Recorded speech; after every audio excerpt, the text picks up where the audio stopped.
আসসালামু আলাইকুম। রাতের শীর্ষ সংবাদে স্বাগত জানাচ্ছি আমি সুমনা সুমা। পুলিশ সহ জরুরি সেবায় থাকছে না জ্বালানি রেশনিং, প্রধানমন্ত্রী। বজ্রপাত ও কালবৈশাখীতে সারা দেশে নিহত 14, ব্যাপক ক্ষয়ক্ষতি। এসএসসি পরীক্ষার তৃতীয় দিনে সর্বোচ্চ বহিষ্কার। ডাবি ছাত্রীর লাশ উদ্ধারের ঘটনায় মামলা, শিক্ষক গ্রেপ্তার। 3 বছরে প্রায় 400 পোশাক কারখানা বন্ধ হয়েছে, বিজিএমইএ। এমপিদের শুল্কমুক্ত গাড়ি সুবিধা বাতিল, সংসদে বিল পাস। প্রধান তথ্য কর্মকর্তা হলেন সাংবাদিক আবদাল আহমদ।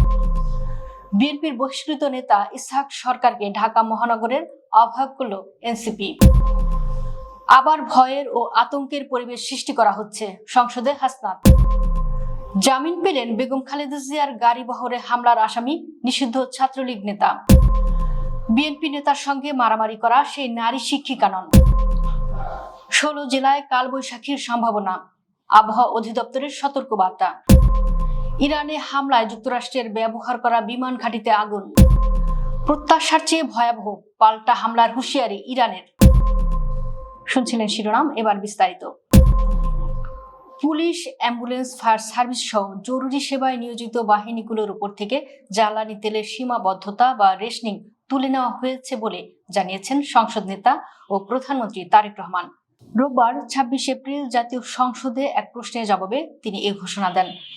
প্রধানমন্ত্রী তারেক রহমান সংসদে বলেন, পুলিশ সহ আইন শৃঙ্খলা বাহিনী এবং জরুরি সেবায় নিয়োজিতদের উপর জ্বালানি তেলের যে বিধিনিষেধ ছিল তা ইতোমধ্যে সরিয়ে নেওয়া হয়েছে।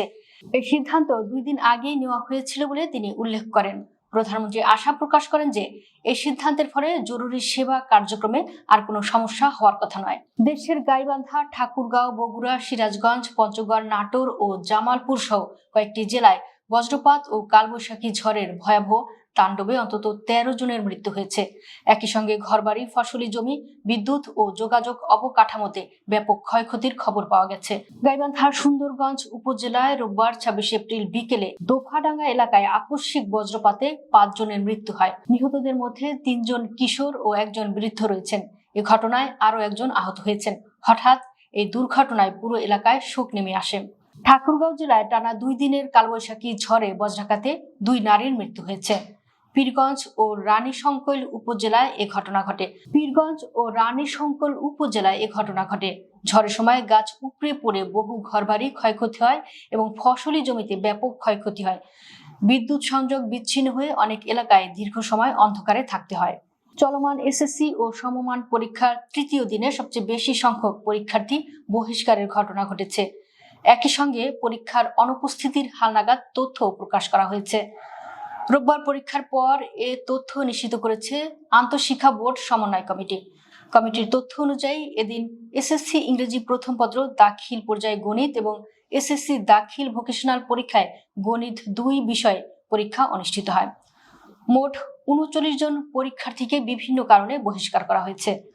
বিভাগ ভিত্তিক তথ্য অনুযায়ী ঢাকা বোর্ডে 1 জন, চট্টগ্রামে 5 জন, রাজশাহীতে 3 জন, বরিশালে 8 জন, কুমিল্লায় 1 জন এবং ময়মনসিংহে 2 জন পরীক্ষার্থী বহিষ্কৃত হয়েছে। এছাড়া মাদ্রাসা শিক্ষা বোর্ডে 15 জন এবং কারিগরি শিক্ষা বোর্ডে 4 জন পরীক্ষার্থী বহিষ্কার করা হয়েছে। এর আগে প্রথম দিনে 6 জন এবং দ্বিতীয় দিনে 19 জন বহিষ্কৃত হয়েছিল, ফলে তৃতীয় দিনেই সর্বোচ্চ সংখ্যক বহিষ্কারের ঘটনা ঘটেছে। ঢাকা বিশ্ববিদ্যালয়ের ঢাবি থিয়েটার অ্যান্ড পারফরমেন্স স্টাডিজ বিভাগের মাস্টার্সের শিক্ষার্থী মুনিরা মাহজাবিন মিমোর লাশ উদ্ধারের ঘটনায় মামলা করেছেন তার বাবা। ওই মামলায় মিমোর বিভাগের শিক্ষক সুদীপ চক্রবর্তীকে গ্রেফতার করা হয়েছে। রবিবার রাজধানীর বাড্ডায় বাসা থেকে মাহজাবিন মিমোর লাশ উদ্ধার করে ঢাকা মেডিকেল কলেজ হাসপাতালের মর্গে পাঠায় পুলিশ।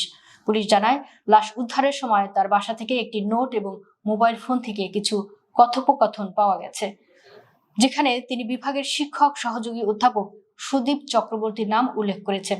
এছাড়াও তার এক সহপাঠীর নাম উল্লেখ করেছেন। গত 3 বছরে দেশে প্রায় 400টি পোশাক কারখানা বন্ধ হয়ে গেছে এবং বর্তমানে আরো বহু কারখানা আর্থিক ঝুঁকির মুখে রয়েছে বলে জানিয়েছে তৈরি পোশাক শিল্প মালিকদের সংগঠন Bangladesh garments manufacturers and exporters association. রবিবার বিকেলে জাতীয় রাজস্ব বোর্ড ভবনে আয়োজিত এক প্রাক বাজেট আলোচনায় সংগঠনের পক্ষ থেকে এই উদ্বেগের কথা জানানো হয়। অনুষ্ঠানে বিজিএমই এর পক্ষ থেকে একটি লিখিত বক্তব্য পাঠ করা হয়। লিখিত বক্তব্যে বিজিএমইএ জানায়, দেশের শীর্ষ রপ্তানি আয় অর্জনকারী তৈরি পোশাক খাত একটি সংকটময় সময় পার করছে। বিগত ৩ বছরে প্রায় ৪০০টি পোশাক কারখানা বন্ধ হয়ে গেছে এবং আরও বহু কারখানা বর্তমানে আর্থিকভাবে ঝুঁকিপূর্ণ অবস্থায় রয়েছে।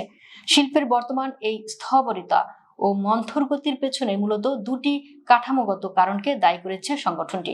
প্রথমত, ধারাবাহিকভাবে বেড়ে চলা ব্যবসা পরিচালনার ব্যয় এবং দ্বিতীয়ত, উপযুক্ত ব্যবসা বান্ধব পরিবেশের ঘাটতি। সংসদ সদস্যদের শুল্কমুক্ত গাড়ি আমদানির সুবিধা সংক্রান্ত ধারা বিলুপ্ত করে জাতীয় সংসদে বিল পাশ হয়েছে। রবিবার জাতীয় সংসদে the members of parliament order 1973 সংশোধন বিল পাশ হয়।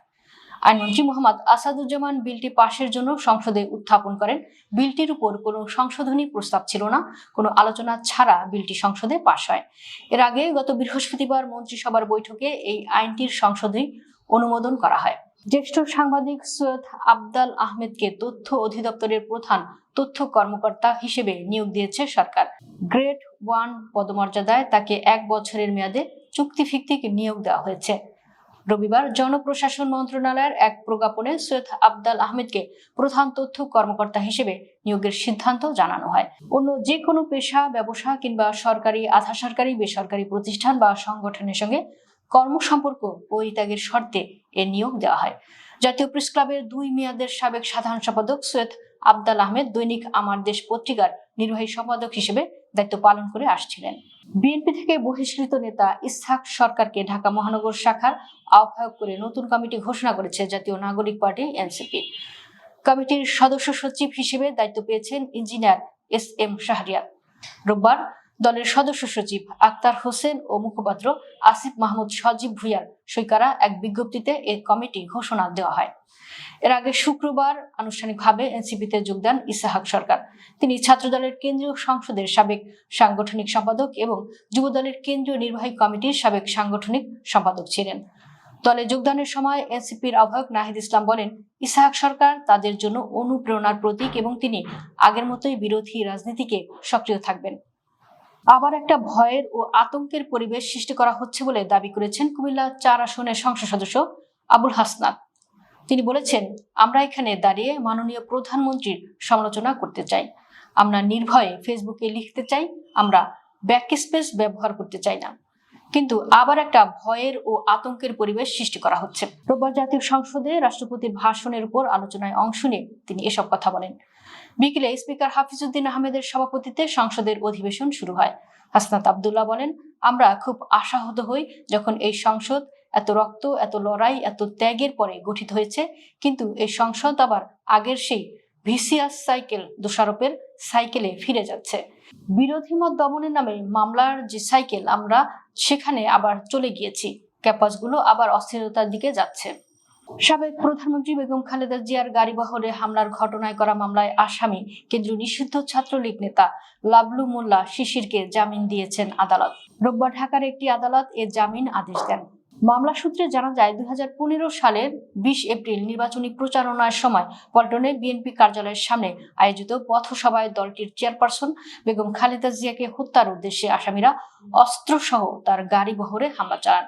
এ সময় তারা বেগম খালেদা জিয়ার গাড়িবহরে 12 থেকে 14টি গাড়ি ভাঙচুর করে, 4টি মোটরসাইকেলে আগুন দেয় এবং নেতা কর্মীদের মারধর করা হয়। এই হামলায় বেগম খালেদা জিয়ার নিরাপত্তা কর্মীরা আহত হন। রাজশাহীর দুর্গাপুর উপজেলার দাওয়াকান্দি সরকারি কলেজে মারামারির ঘটনায় আলোচিত নারী আলেয়া খাতুন হীরাকে শিক্ষক হিসেবে প্রচার করা হলেও তিনি আসলে শিক্ষক নন বলে জানা গেছে। তিনি আসলে এমপিও ডেমনস্ট্রেটর বা প্রদর্শক। এদিকে আলেয়া খাতুন হীরাকে সাময়িক বরখাস্ত করেছে রাজশাহী আঞ্চলিক মাধ্যমিক ও উচ্চশিক্ষা অধিদপ্তর। রোববার দুপুরে দাওয়াকান্দি সরকারি কলেজ পরিদর্শন শেষে রাজশাহী আঞ্চলিক মাধ্যমিক ও উচ্চশিক্ষা অধিদপ্তরের পরিচালক প্রফেসর মোহাম্মদ আসাদুজ্জামান গণমাধ্যমকে বিষয়টি নিশ্চিত করেছেন। তিনি বলেন, অধ্যক্ষ এবং প্রদর্শক হীরার কাছে জবাব চাওয়া হয়েছে। আলেয়া খাতুন হীরা আসলে সরকারি কর্মকর্তা নয়, সে শিক্ষক হবে এমন সম্ভাবনাও কম। সে আসলে এমপিও ডেমনস্ট্রেটর বা ল্যাবরেটরির প্রদর্শক। দেশের 16টি জেলায় সন্ধ্যার পর থেকে রাত 9টার মধ্যে কালবৈশাখী ঝড় ও বজ্রসহ বৃষ্টির সম্ভাবনা রয়েছে বলে সতর্কতা জারি করেছে বাংলাদেশ আবহাওয়া অধিদপ্তর। রোববার 26 এপ্রিল আবহাওয়া অধিদপ্তরের দেওয়া বার্তায় বলা হয়, ওই সময়ের মধ্যে কিছু এলাকায় দমকা বা ঝোড়ো হাওয়া সহ বজ্রবৃষ্টি হতে পারে। একই সঙ্গে বজ্রপাতের আশঙ্কাও রয়েছে বলে জানানো হয়েছে। আবহাওয়া অধিদপ্তরের পূর্বাভাস অনুযায়ী মৌলভীবাজার, সিলেট, মাদারীপুর, শরীয়তপুর, মাগুরা, ঝিনাইদহ, যশোর, নড়াইল, গোপালগঞ্জ, বরিশাল, লক্ষ্মীপুর, নোয়াখালী, ফেনী, খাগড়াছড়ি, রাঙামাটি ও চট্টগ্রাম জেলায় কিছু স্থানে এই ঝড় বৃষ্টির প্রভাব পড়তে পারে। সতর্ক বার্তায় বলা হয়েছে, বজ্রপাতের সময় ঘরের বাইরে না যাওয়ার জন্য সাধারণ মানুষকে বিশেষভাবে সতর্ক থাকতে হবে। ইরানের বিরুদ্ধে যুদ্ধে মার্কিন বিমান বাহিনী যুক্তরাজ্যের যে ঘাঁটি ব্যবহার করেছে সেখানে আগুন লেগেছে। স্থানীয় সময় রোববার ভোরের দিকে RAF ফেয়ারপোর্ট ঘাঁটিতে এ ঘটনা ঘটে। আগুনে কেউ হতাহত হননি এবং কোনো RAF বিমানও ক্ষতিগ্রস্ত হয়নি। ধারণা করা হচ্ছে আগুনের সূত্রপাত একটি পুরনো পরিত্যক্ত ভবনে। সেখানে মার্কিন বিমান বাহিনীর সরঞ্জামের কতটুকু ক্ষয়ক্ষতি হয়েছে তা এখনো জানা যায়নি। একটি ভিডিওতে দেখা গেছে ঘাঁটির কমিশনারি ভবন থেকে ধোঁয়া উঠছে। সামরিক ঘাঁটিগুলোতে সাধারণত কমিশনারি হিসেবে পরিচিত দোকান থেকে খাবার ও সরঞ্জাম সরবরাহ করা হয়।